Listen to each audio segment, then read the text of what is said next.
How do you let go of recurring thoughts and emotions that constantly haunt you? Welcome to episode 9 of Profound Ramblings. Yesterday, we talked about how you can get addicted to emotions, and this comes from thinking the same thoughts every single day.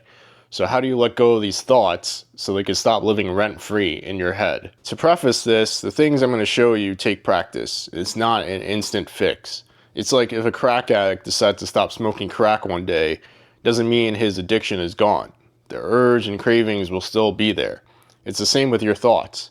Because you're so used to thinking about these thoughts all the time, your mind is going to want to think about those thoughts and rewind them in your head. So the goal is to be consciously aware when these thoughts come up and slowly separate your emotional association with these thoughts. So the first method I'm going to show you is called the Sedona method. It's grounded in letting go of control and resistance. So if you have a recurring thought that's haunting you, ask yourself these series of questions. I'm going to use a random thought for example purposes.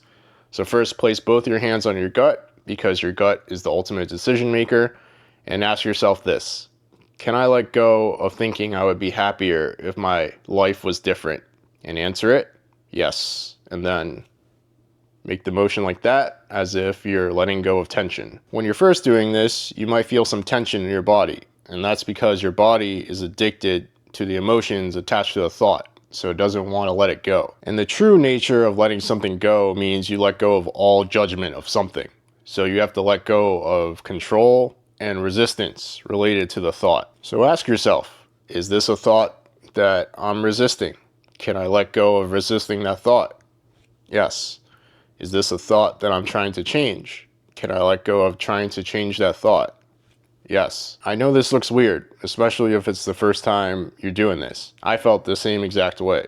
But if you're able to set aside your judgment and keep an open mind, it can be extremely helpful. Because eventually, you're going to be able to do this in your head without the physical motions. Personal development is not just some information you read and all of a sudden fixes everything in your life and mind.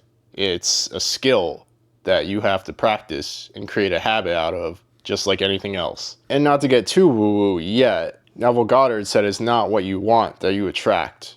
You attract what you believe is true. So if I were constantly thinking about how I could be happier if my life were different, the universe is going to look at that and say, oh, this person loves thinking about how much happier he could be if his life was different. Let's give him more of that. We'll talk about reframing tomorrow.